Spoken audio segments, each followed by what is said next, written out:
Yan, tingnan nyo, ayaw mag-start. At nag-i-slow blinking yung check engine. Tingnan nyo kapag in-start natin.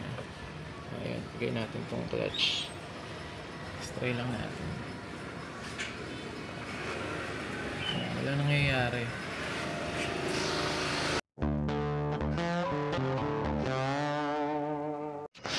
Ayan nga pala, nasa 15,208 na yung odometer reading natin. So kung battery nga talaga hindi na rin naman siguro masama. Pero yung XRM ko dati 30,000 pero hindi nagka-problema battery. Stock battery nun, Yuasa.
Ay na nga lang.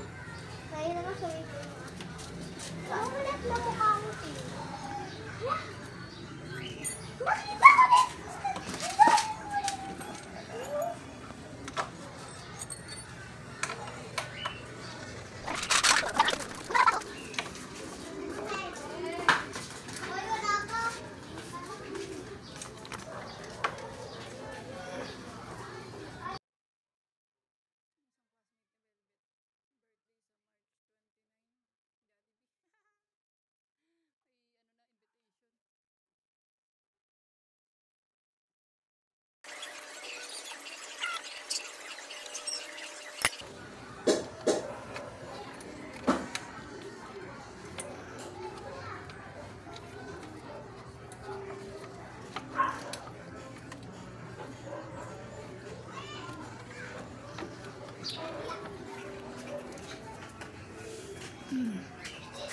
Okay na?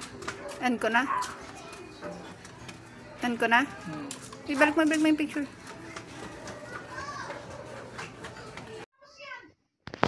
Ito ipapalit ko guys. Ayan, Amaron ETZ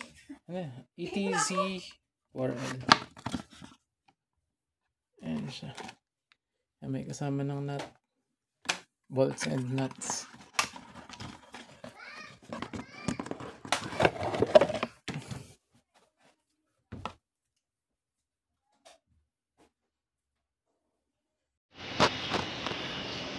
So ayan na guys, kinabit na natin yung Amaron. Hindi ko na binidyo yung pagkabit kasi nabidyo ko na rin naman yung pagbaklas babalik na rin nyo lang naman yun. Ayan siya. tingin ko, kasya dito yung 5L. By the way, 4L pala to. No? Feeling ko kasya dito yung 5L. Babawasan mo lang tong, eto, may foam dito eh. Ayan, oh.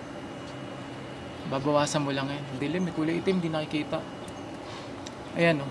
Tatabasin mo lang yan, magkakasya na yung 5L. Mukhang kasya pa nga yung ano eh, 7L. Pero yung 5L sure ako kasya. So ayan ha. Oh, moment of truth. Moment of truth. Nakakaba ah. Nakapatay ilaw. Ayan. So piga natin yung clutch. Start natin. Na guys.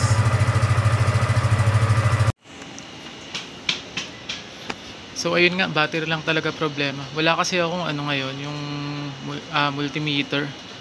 So ang ginawa ko, nang hiram ako. Tapos tinesting ko yung Emarflex, 12.4 volts.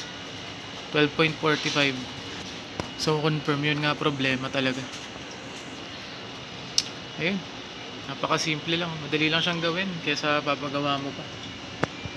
So thanks for watching. Yun lang muna.